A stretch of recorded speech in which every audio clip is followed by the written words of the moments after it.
So after Friday night's choke job to the Oklahoma City Thunder, I think, I'm still smarting for that one a little bit because that was rough. That was rough. The Bulls had a chance on Sunday afternoon with most of the world paying attention to playoff football anyways, to get back on the right side of things and take advantage of a Dallas Mavericks team that, while yes, they had Luka Doncic this time, which they didn't have the first time they played the Mavs, and they had Kristaps Porzingis back, which the Bulls didn't have to worry about him either the first time that they played this season.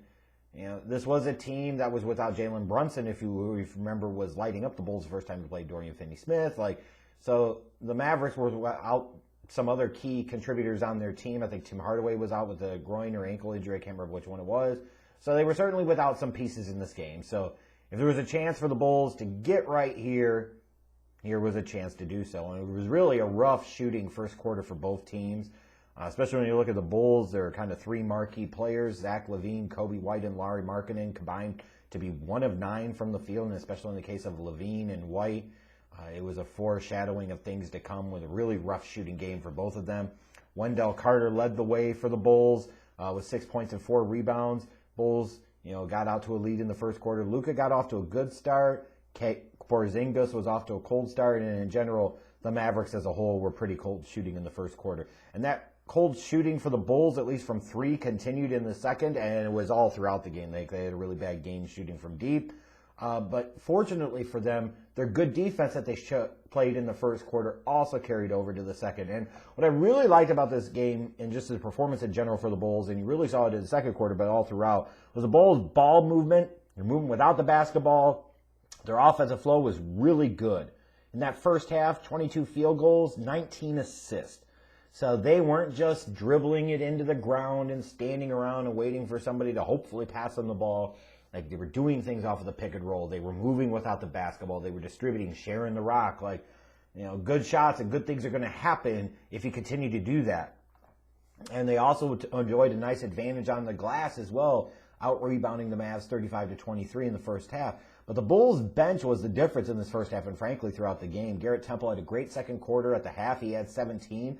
The Bulls' bench in the first half outscored the Mavs 33-6. Like, that right there, when you look at this team, you can say, well, Lauri had 16, Wendell had 10 points and 7 boards, but it was the bench.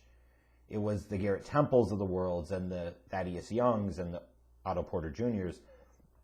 They were the ones that were doing all the damage for the Bulls against the Mavs.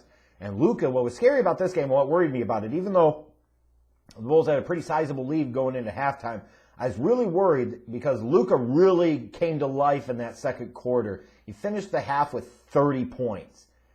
And while, yes, it was a big problem that nobody else on the Mavs was doing anything, I started to worry saying, hey, the Bulls are up big, but LaVine and White have done nothing in this game at all.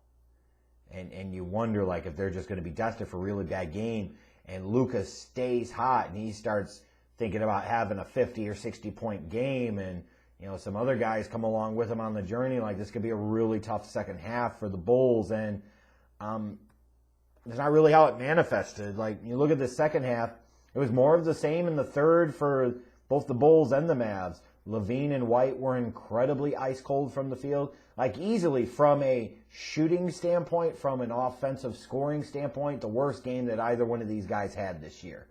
So far this season. This was bad. This was really bad.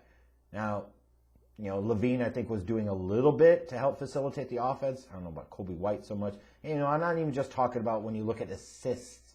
The assist stat can be misleading. Just like when you talk about people getting triple doubles, that could be incredibly misleading.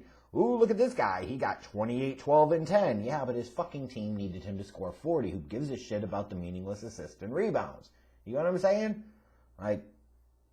But the Mavs really were struggling to score in general, besides Luka in the first half and kind of in the third quarter as well.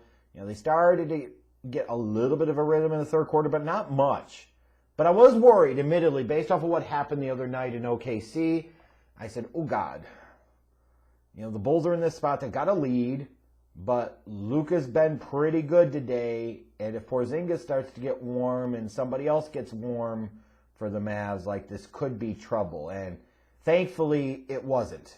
The Bulls didn't collapse in the fourth quarter. Their defense held relatively firm. While it wasn't a great shooting performance for them, it was good enough to get the job done. And when I say shooting performance, in this case, I'm talking more about from three-point land. Their field goal percentage was okay. The Mavericks, obviously just did not have a great game. The Bulls ended up winning 117-101. So, first time around, you face the Mavs without Luka and KP, you find a way to get it done. This time you face Luka and KP, but they're missing several other key contributors, and again, you find a way to get the job done on the road. So a good, solid win for the Bulls here, and a good response coming off of the performance on Friday night. That really kind of tough loss, that heartbreaking choke job of a loss that for lesser teams with lesser coaches, lesser players, would send them into a real rut. I was happy to see that it didn't do that for the Bulls. Lauri Markannen ended up having a great game. Welcome back, Lauri. I know you were back on Friday, but it seemed like you were kind of out of rhythm a little bit. As this game got going, you definitely got into a really good groove. Imagine that. Zach LaVine doesn't do shit in this game, but he scored 10 points, had 1 field goal. Kobe White goes 0 for 5 from the floor, but the Bulls win by 16. I almost wonder if that tells you something about this team. But nonetheless, Lauri Markannen finished with 29 points and 10 rebounds, so he had himself a fantastic game. Really loved the aggressiveness he played with and, handled himself really well. Garrett Temple, again, was the leader, the spark off the bench, dropping 21 points. Thaddeus Young chipped in 15. Otto Porter had 14 points and 9 rebounds. And as great as Lauri Markannen was in this game, and as terrible from the floor as Zach LaVine and Kobe White were in this game, the guys that really made the difference were the guys off of the bench. As even Patrick Williams didn't really do much. And Wendell had an okay game, but nothing special. It was the Garrett Temples of the world. It was the Thaddeus Youngs of the world. It was the Otto Porter Jr.'s of the world. They made all the difference in this game. That's why the Bulls won Sunday, period.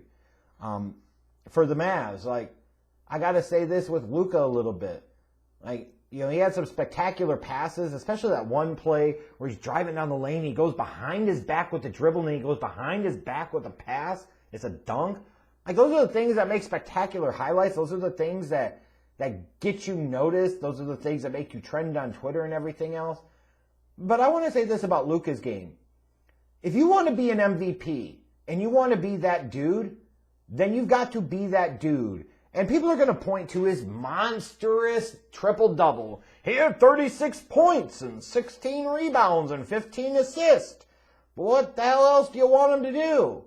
Well, when you go for 30 in the first half, and you're the star, you're supposed to be the franchise guy, you're supposed to be the MVP type caliber of player, you need your team to win more first in order to be in that MVP conversation. And second of all, you have to understand what your team needs on that given day. Your team today, or on Sunday, did not need those rebounds. You're getting killed on the boards anyways. They did not need those assists. What they needed was for Luka to score 50 or maybe 60, whatever it took. I always think about Michael Jordan when he would talk about his role as the guy was to be the utility man and give his team whatever they needed on a given night. Now, more often than not, obviously, that was scoring. But there would be times that he would say, hey, my defense is going to be a little bit more important in this game, so I have to utilize more of my energy there. Or he would look at some games and say, hey, a key is going to be, I've got to get other people involved and I've got to distribute. So I'm going to be the ball handler and I'm going to be the facilitator and the distributor early on in the game to get others into a rhythm that will allow me then to get in rhythm more comfortably in the game. But then there's other games, I just know I got to go out there, balls to the walls, and be aggressive from Jump Street, look for my own shot, and if the other guys don't foul, they don't foul. And I look at a guy like Luka in this game, his team needed him to score 50, not 36. They didn't need him to only score 6 points in the second half. And he can't really point to anything defensively that the Bulls did on Luka specifically that was that great. It's just he was a little too deferential in the second half, and it sure didn't help to some of the other bricks some of the other teammates were throwing up there. But this is a game where you look for a guy, if you want to be an MVP, you have to truly impose your will. And Luka had a great game, and statistically it looks fantastic. But did he really do the thing that was required or necessary for his team to win in this given day? And the answer is absolutely no. Now, poor Zingas, here's another guy that really was off to a cold start in the first half and never really got into a truly great rhythm in this game.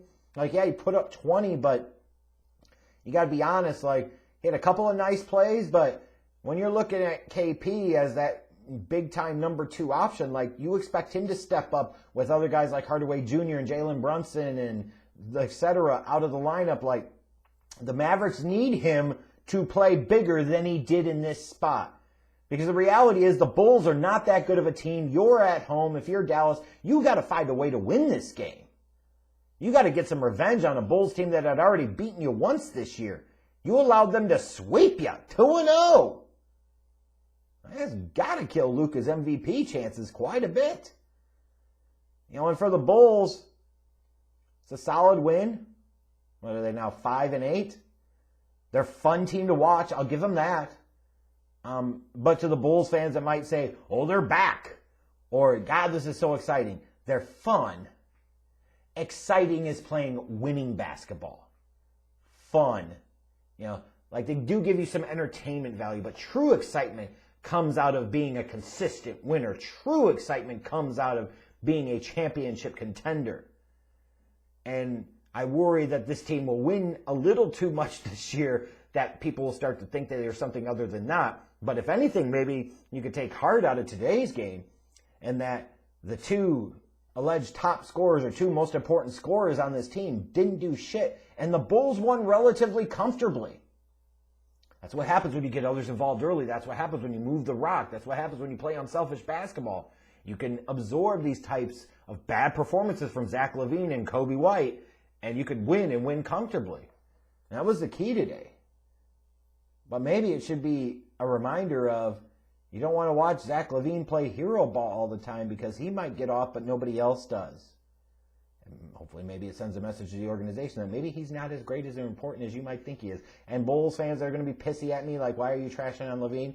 Because I don't want this team to sit there at some point and give him max contract money. He's not a max contract guy. Is he really a guy that you want to tie $40 plus or $40 million into? Really? Really? Like, what's your goal here? Your upside, you want to be a 5 seed or a 6 seed in the Eastern Conference?